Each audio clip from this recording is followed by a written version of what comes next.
Olá, que a paz de Cristo esteja na tua vida, no teu coração. A lição de hoje, ela tem como título A Promessa de um Coração Novo. O texto áureo fala-nos da seguinte forma: Eu vos darei um coração novo, eu porei dentro de vós um espírito novo, retirarei o coração de pedra da vossa carne, eu vos darei um coração de carne. Ezequiel 36 e versículo 26. A verdade prática fala-nos da seguinte forma: o salvo em Cristo Jesus tem um coração novo, voltado para a palavra de Deus e disposto a fazer a sua vontade. A leitura bíblica em classe está em Romanos capítulo 2, versículos de 25 a 29, e também Jeremias 31, versículos de 31 a 34.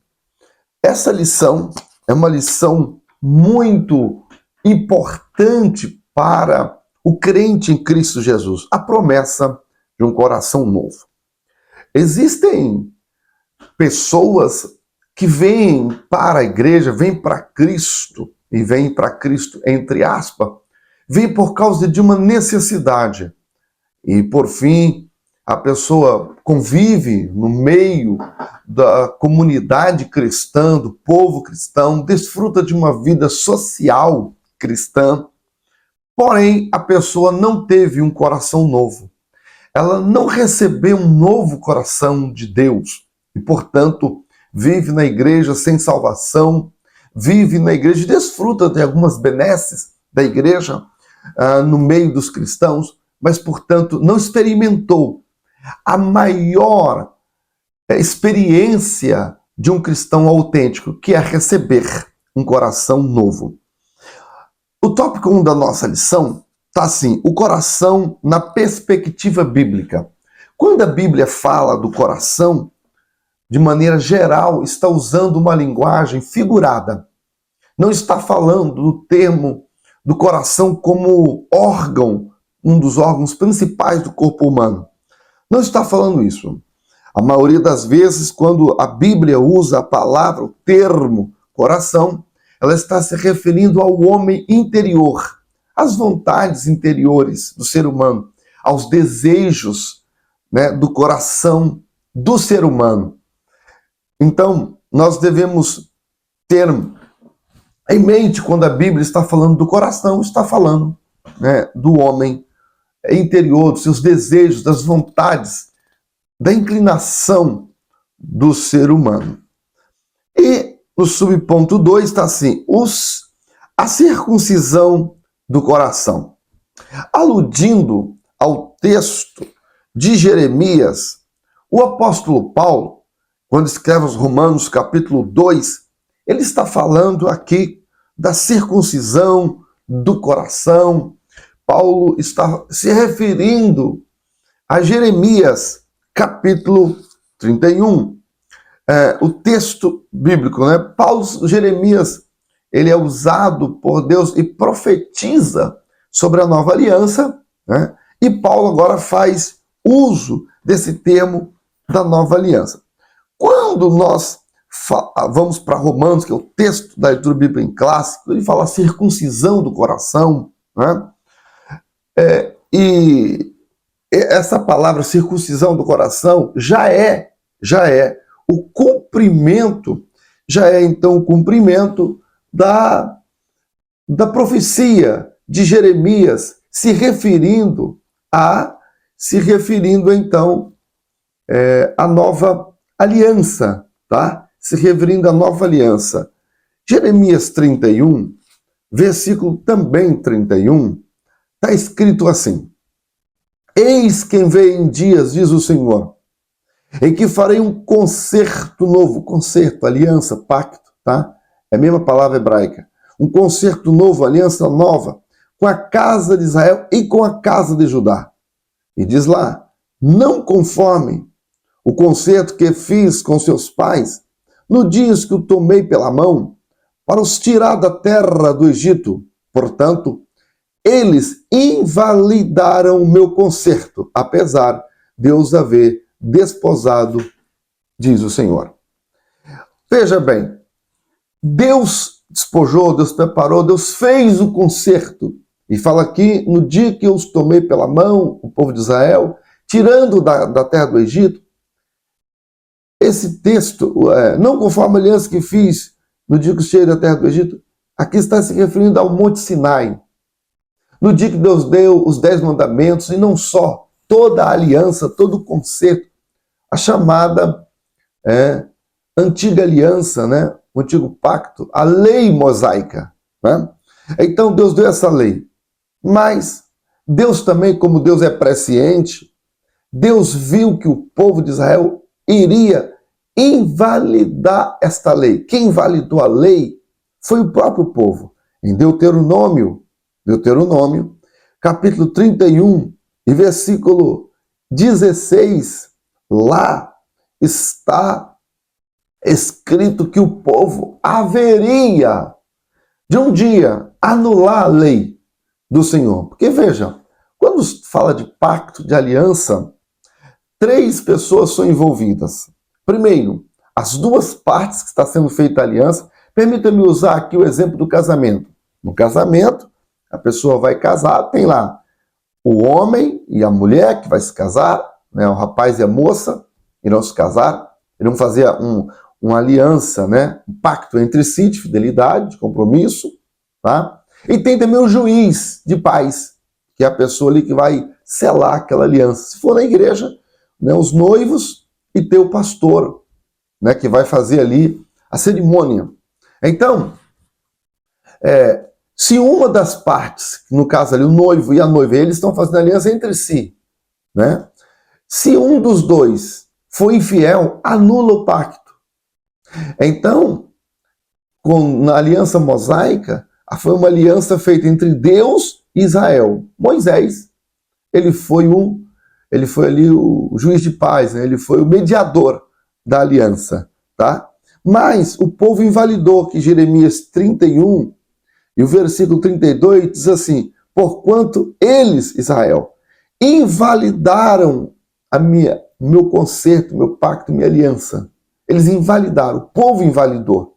Como a primeira aliança foi invalidada, foi preciso então vir a segunda aliança. E é isso que Deus está prometendo. Vem dias, diz o Senhor, em que farei uma aliança nova, um concerto novo. E nesse concerto novo, versículo 33 agora, mas este concerto que farei com a casa de Israel, naqueles dias, diz o Senhor, porei a minha lei no seu interior, escreverei no seu coração, e eu serei o seu Deus, e eles serão o meu povo. Então, é uma promessa de Deus, desde o Antigo Testamento, em que Deus faria uma aliança nova. Não uma aliança escrita, não um pacto escrito como era o pacto mosaico, não. Mas era o pacto que Deus ia estabelecer no coração. Deus ia transformar o interior do ser humano, a alma, o espírito, a parte espiritual, a parte interior do ser humano, receberia uma transformação, um coração novo. Então, aí Paulo, ele está falando em Romanos 2 sobre a circuncisão, não da carne. Porque quando os filhos de Israel nasciam, no caso os homens, né, eles ao 8º dia, os meninos, eles eram levados ao templo, né? Os meninos, eles eram circuncidados. Então, era como se fosse hoje a operação de fimose. Então, o prepúcio, né, do órgão masculino, né, aquela, como se fosse a operação de fimose, aquela pele que cobre a parte da frente do pênis masculino, do pênis humano, claro, o pênis é masculino, né, obviamente, claro, mas aquela pele que cobre, né, a pele que cobre a frente ali do pênis, essa parte seria cortada da pele, a parte da pele. O nome disso é circuncisão. Então Paulo está falando assim, não a circuncisão física do corpo, essa cirurgia, vamos assim dizer, era feita nos meninos para dizer que os homens, para dizer que o povo de Israel, agora aquela pessoa, aquele menino, pertencia ao Senhor Deus. Essa cirurgia, né, que era feita pelo sacerdote, cortada a pele ali, né, do órgão genital do menino, marcava aquela criança que ela agora pertencia ao Senhor. Era uma circuncisão, uma operação física. Paulo agora usa essa figura, esse ato que é feito. Agora na nova aliança não vai ser mais assim. Na nova aliança agora será feito, a cirurgia será feita, mas no coração. E o coração da pessoa será transformado. Então, quando Paulo fala aqui em Romanos capítulo 2, a partir do versículo 25, a circuncisão não na carne, mas no coração, ele está falando da nova aliança, do novo pacto. E que novo pacto é esse? É o pacto da graça, feito por Jesus Cristo, quando o próprio Jesus morre na cruz do Calvário e faz então ali o novo pacto, o pacto da graça. Quem explica isso bem, se você quiser entender melhor, é o escritor aos Hebreus. Hebreus, no capítulo 8, Hebreus, capítulo 8, versículo 8, está escrito assim, porque respondendo lhes diz, e aqui ele cita Jeremias 31, eis que virão dias, diz o Senhor, em que farei com a casa de Israel, com a casa de Judá, um novo pacto, um novo concerto. Não segundo o concerto que fiz com seus pais, quando os tirei da terra do Egito, tá vendo? Ele começa a falar aqui. E entrando pelo capítulo 9, o versículo 11, está assim, mas vindo Cristo, falando do novo pacto, né? Vindo Cristo, os sumos sacerdotes dos bens futuros, por um maior e mais perfeito tabernáculo, não feito por mãos de homens, né? E aqui no versículo 15, e por isso, Cristo, né? Jesus, é o mediador de um novo concerto, para que intervindo a morte, para a remissão das transgressões que havia debaixo do primeiro testamento, os chamados recebam a promessa da herança eterna. Tá vendo? E aqui então começa a descrever. O versículo 22 até diz assim,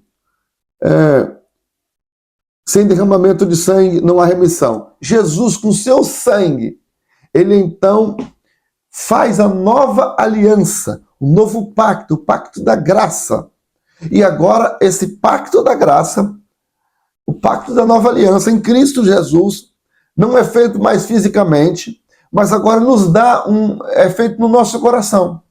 E o nosso coração, então, ele é remido. Nós recebemos um novo coração. Um novo coração. Não é um coração, não é um novo coração físico, mas é um novo coração espiritual. Nós recebemos um novo coração, um novo desejo toma conta dos nossos corações, do nosso interior. Ok? Então é isso que acontece, mas acontece pelo sangue de Jesus, quando nós nos convertemos, quando nós aceitamos Jesus como nosso Salvador. Essa cirurgia espiritual acontece dentro de nós. Tem que acontecer. Se não acontecer, nós não fomos salvos, nós não recebemos um coração novo, então nós não nascemos de novo.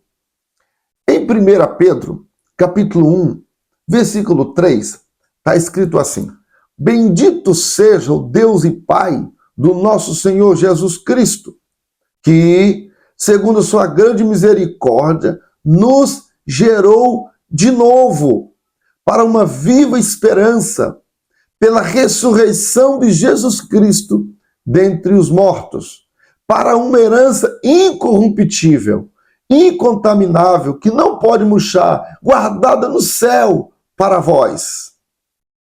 Note, aqui ele está falando da salvação, uma herança, uma promessa incorruptível.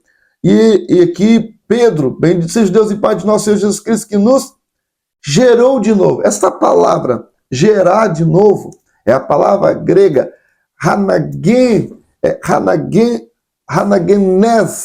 hanagenessas, que significa gerar de novo, nascer de novo, receber um novo coração. Quando alguém aceita Jesus de verdade, porque hoje dentro das igrejas são poucas pessoas, a pessoa ela passa pelo novo nascimento, como diz aqui, gerar de novo.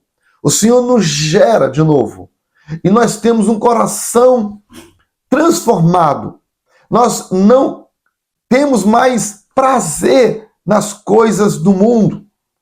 Por exemplo, a pessoa que gostava de músicas mundanas, ela passa a não gostar mais. A pessoa que gostava de fumar, ela para. A pessoa que gostava de beber, ela não sente mais prazer nisso. Por quê? Porque ela teve um coração novo. O desejo dela, a alegria dela, a vontade dela, o prazer dela é outro prazer, é outro. Se a pessoa ainda continua curtindo as coisas do mundo, gostando, tendo prazer, essa pessoa não nasceu de novo. Ela não foi regenerada. Ela não teve um coração novo, como diz a Bíblia. É promessa. Isso é verdade. A pessoa que nasce de novo, ela tem o coração novo, ela é salva. Se ela não tem isso, ela não foi salva. Ela foi convencida e não convertida. Entende? Nós precisamos olhar para dentro de nós e avaliar se nós temos um coração novo. No terceiro subponto, do ponto 2 da lição, diz assim: Deus vê o coração. Jeremias 20, versículo 12, está escrito: Tu, pois, ó Senhor dos Exércitos, que prova o justo e vê os pensamentos e o coração, veja eu a tua vingança sobre eles, pois te descobri a minha causa. Então, o texto é claro aqui dizer que tu, Senhor dos Exércitos, provas o justo e vê o pensamento, o coração. Deus vê o que está lá dentro. Deus vê o que está dentro do nosso coração. Então, quando na lição, nossa lição, quem tem a sua revista pode conferir o ponto 2 da lição. Um coração de quem está em Deus. Um coração inclinado a Deus. É um coração que gosta das coisas de Deus. Segundo ponto, o coração consciente. A pessoa que, como diz o coração aqui, fala dos desejos internos da pessoa. Né? Então, é um coração que a pessoa tem ciência, a pessoa pensa dentro de si, ela começa a pensar dentro de si, olhar para dentro dela. É a pessoa que não se sabota. Eu, um dia desses, estava ministrando a palavra de Deus, eu estava falando da autossabotagem. Por exemplo, trata-se da predisposição dentro da pessoa. Então, a pessoa que tem uma predisposição para pecar, por exemplo, a pessoa que tem uma predisposição para bebida, quando vê a cerveja, se não tiver ninguém vendo, está dentro dela, ela vai beber, ela está disposta a beber. A pessoa que tem a predisposição de sair na porrada com alguém, na briga, no tapa. Não encosta a mão em mim, não. Sou crente, mas meu braço não é não. Assim, eu não levo desaforo para casa, meu irmão. Se vier, toma. Entende? Se falar, se dá, leva, meu irmão. É comigo é assim. A pessoa já tem uma predisposição para agredir, para bater, para ofender. Outra predisposição é a pessoa que tem a predisposição para se envolver sexualmente com a pessoa do sexo oposto. Se a pessoa estiver numa sala sozinha, com alguém do sexo oposto, bonitão ou bonitona, né? Um corpão, bonitão, se a pessoa te ficar, se ela está na rua, ela olha para a pessoa e ela pensa, Quem dera se fulano, se fulano demora, meu irmão, eu traço mesmo. Então, a pessoa que tem essa predisposição não tem um coração novo, não tem um coração consciente, porque a pessoa que tem um coração novo, quando ela vê o pecado, seja a mulher, o homem, né? Seja uma bebida, seja um dinheiro fácil, seja uma oportunidade de dar um tapa na pessoa, mesmo que ela tenha a oportunidade, ela já tem a predisposição de fugir, de negar, de não aceitar. Quando a pessoa tem essa predisposição, quando ela encontra com uma mulher, por exemplo, um homem que encontra uma mulher na rua e vê a mulher com trajes indecentes, ele não fica olhando para a mulher, porque ele pensa assim, vou olhar para quê? Se essa mulher quiser se envolver comigo, eu vou me envolver com ela? A resposta é não. Eu não vou me envolver, eu não quero, eu não aceito, eu não vou me envolver. Eu decidi, a predisposição é, não vou me envolver com pessoas do sexo oposto. Eu não vou pegar um dinheiro fácil. Eu não vou sair no tapa com alguém. Eu não vou mentir. Ela já tem a predisposição dentro de si de um coração novo. Não importa se está perto do pastor, do marido ou não. Não importa se alguém está vendo ou se não está vendo. O coração é consciente. Deus está vendo. Como diz aqui em Jeremias 20, versículo 12. Deus vê o coração. Deus vê as intenções dentro do coração. Deus vê a intenção do meu pensamento, do homem interior. Isso é um coração novo. É um coração transformado, que foi regenerado, como o apóstolo Pedro fala. Por último, está assim a promessa para um coração. Em Provérbios número 15, Provérbios número 15 e o verso 17,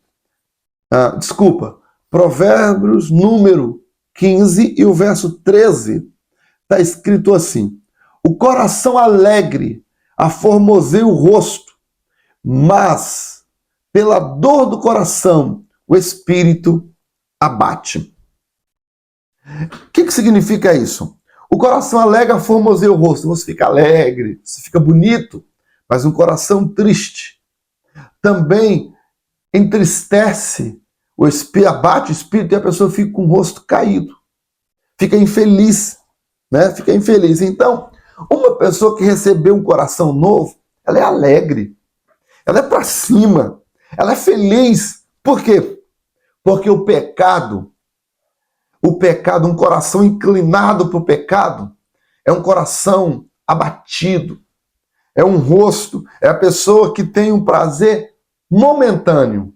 É muito importante fazer a diferença entre momentos de alegria, momentos de prazer e felicidade. Felicidade não é só um momento. O prazer é só um momento. A pessoa que sente prazer em ficar com vários parceiros sexuais, né? Que é um prazer momentâneo. Mas lá dentro do coração, lá na alma, lá no homem interior, está um coração triste por causa do pecado. O pecado entristece a pessoa. O pecado escraviza a pessoa. E é por isso que a pessoa vai para a bebida, vai para outros tipos de droga, para poder tentar esquecer a dor de um coração infeliz. E aí ela se envereda por caminho de aventuras, em busca de adrenalinas, para poder tentar ser feliz, mas não passa de prazeres momentâneos, de felicidades momentâneas. Na verdade, não é felicidade, é só prazer momentâneo. A felicidade real, ela é em Cristo, ela é em Deus. Ela acontece quando a pessoa é perdoada, faz aliança com o Senhor nosso Deus. Ela recebe um coração novo. E o coração novo tem prazer nas coisas certas, corretas, verdadeiras. Há um prazer, uma alegria duradoura. A alegria, a felicidade, ela está em Deus. Quando a pessoa recebe o perdão, quando a pessoa recebe um coração novo, recebe a salvação, o Espírito Santo entra dentro da pessoa e ela não depende de momentos de prazer para ser feliz. Ela é feliz porque ultrapassa as questões físicas. Há momentos de prazer, ultrapassa isso. É um gozo dentro da alma, é um gozo na alegria, é um prazer, aí sim é a felicidade. A pessoa é feliz, ela corre, ela desfruta a vida de uma outra forma. Se você só tem momentos de alegria, alguns momentos de prazer, você precisa pensar se você teve um coração novo. Porque quem recebe um coração novo, recebe a felicidade autêntica, porque o Espírito Santo vem morar dentro da pessoa. Um coração feliz, um coração cheio de amor. Em Colossenses capítulo 3, versículos 14 e 15 diz: sobretudo, e sobre tudo isso revestivos de amor, que é o vínculo da perfeição, e a paz de Deus, para o qual fostes chamados, em um corpo, domine em vossos corações. Então, a paz de Deus domina os nossos corações. A felicidade, o gozo, a alegria, o amor de Deus enche nossas vidas. Por quê? Porque recebemos um coração novo. E por último, diz aqui, o penhor do Espírito no coração. Em 2 Coríntios, capítulo 1, versículo 21 e versículo 22, está escrito assim: mas o que nos confirma convosco em Cristo e o que nos ungiu é Deus, o qual também nos selou com o seu penhor do Espírito em nossos corações. Há um selo do Espírito Santo em nossos corações, e esse selo nos dá uma garantia, que a Bíblia aqui usa o termo penhor. Sabe o que é penhor? Quando alguém, por exemplo, você vai numa padaria comprar pão. Chegando lá, você esqueceu o dinheiro, você, vou deixar a minha aliança como penhor, como garantia para pagar esses pães. Às vezes os pães custou R$5. A pessoa deixa lá a aliança como garantia. E a pessoa vai em casa, pega o dinheiro, volta, paga os pães e resgata o que deixou como garantia. É sempre assim, o penhor é sempre muito maior do que o preço que custa a mercadoria. Então, quando a Bíblia diz que Deus deu o Espírito Santo como penhor, o Espírito Santo, ele é Deus. Ele mora em nossos corações. Ele é a garantia de que nós recebemos o coração novo e de que nós temos uma aliança nova, um pacto novo, e que nós vamos agora morar nas mansões celestiais, porque recebemos o Espírito Santo, porque recebemos o penhor como garantia. Toda pessoa que recebe um coração novo, ela tem a garantia do Espírito Santo. Se você não tem essa garantia, reveja. E eu quero concluir essa lição dizendo de uma preocupação que eu tenho. Muitas pessoas estão enganadas, achando que receberam um coração novo, mas não receberam. E essas pessoas confiam em seus próprios sentimentos e às vezes são sentimentos enganosos. Em Jeremias, no capítulo 13, e versículo 9 e versículo 10, está escrito assim: enganoso é o coração do homem, mais do que todas as coisas, e perverso. Quem o conhecerá? Eu, Senhor, esquadrinho o coração, e eu provo os pensamentos, e isso para dar a cada um segundo os seus caminhos, segundo o fruto de suas ações. Este texto é um texto maravilhoso para a gente concluir a nossa lição. Qual é o fruto que tem produzido o seu coração? Quando você anda, no seu dia a dia, seu coração está mais inclinado para o pecado, para as coisas erradas, ou para as coisas de Deus? Chegando no final de semana, você quer mais o prazer terreno, ou você tem interesse em evangelizar, ir para a consagração, para os cultos? Você entra o mês, quando vê o mês, está acabando, poucas vezes você foi na igreja? Dos feriados que teve durante esse ano, já estamos em novembro, quantas vezes você foi para a consagração? Quantas vezes você foi para a oração? Aos domingos de manhã tem consagração na igreja. Quantas vezes você jejuou? Você tem prazer em jejuar? Ou você não tem prazer? O seu coração está mais inclinado para as coisas carnais dessa vida ou para as coisas de Deus? Você era capaz de se sacrificar para as coisas do Senhor? Se você não tem prazer em se sacrificar para Deus, você não recebeu um coração novo. Peça a Deus um coração novo. Um coração inclinado para as coisas de Deus. Porque só assim você terá nascido de novo, terá sido salvo ou salva. E o seu lugar como salvo, ou melhor, o teu lugar como salvo é o céu. Mas se o teu lugar, mas se você não receber um coração novo, o teu lugar não será o céu. Que Deus nos guarde e que Deus nos abençoe e que de verdade possamos ter um coração novo, inclinado para as coisas do Senhor. Eu preciso terminar, mas uma das provas que alguém recebeu um coração novo, ela tem prazer de dizimar na casa do Senhor. Nós estamos em novembro, muitas pessoas quando recebem o seu 13º salário, o coração da pessoa está tão inclinado para as coisas dessa vida, e ela fica tão inclinada para o materialismo, que ela fecha o coração e não consegue dar o dízimo do 13º salário. Até engana o pastor, ela até dá o dízimo do salário, 13º não. Por quê? Porque o coração dessa pessoa não é um coração novo, não é um coração inclinado para Deus, a ponto de se sabotar. A pessoa está pecando, mas ela está na casa de Deus, dando glória a Deus, aleluia, como se fosse crente. Mas Deus prova o coração do homem. Que Deus nos guarde, que temos um coração inclinado para Deus, sabendo que Deus vê o que está dentro do nosso coração. Sirvamos ao Senhor, sacrifiquemos, porque recebemos um coração novo. Que Deus te abençoe e até a nossa próxima aula, se Deus quiser.